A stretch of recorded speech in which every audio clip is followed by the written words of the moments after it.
ya expresa desgusto el barrio oficiales de Lunsuran na manera que pone marker na lugar donde ya encontra con EJ Rosal del pasado mes. Na palabra mismo del kapitan de Lunsuran, Joel Jose, na mismo resolution pa lang ya aprueba el Consejo Lokal, mali el mga informasyon kaya asipasa el Konsehal Rudy Bayot.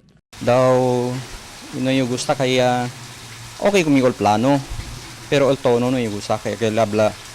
The girl was raped and murdered in this place. So si aquel titulo po ni na monument, daw insulting yan na nature ka namon. No yung gusto ko na aquel.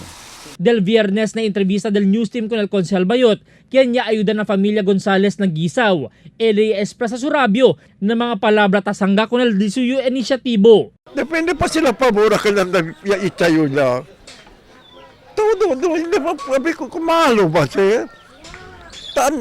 Dalagal kita mira, hindi kita aksepta. El Zamboanga City, hindi kita aksepta lukuras.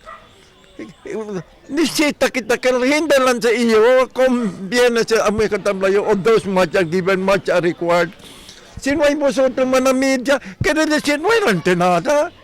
Asigun kun Kapitan Jose, hindi eleta sangga con el buen intención del konsehal, pero como tadale este mal impresión na su barrio, siendo posible el kita lang con este marker, por causa con el posible road widening, el hace na lugar donde ya encuentra con EJ del enero 6 este lang año. Pedimiento asigun del Kapitan, amo para corregir con el palabra del más temprano, que ya pone allá que brutally killed and raped at sigun aliparte na lugar. Pero cuando visita el news team con el lugar, kami anotak kaya cambia gali con este iya pone lang mga palabra como aviso para con el vivientes. Este tiempo, ya pasa ya lang un mes desde encontrar muerto con EJ Rosal, pero no hay pa siempre claro resulta el investigación del PNP. Tatada también el resulta del DNA exam na Campo Crame. Albert Luna, Dateline Zamboanga.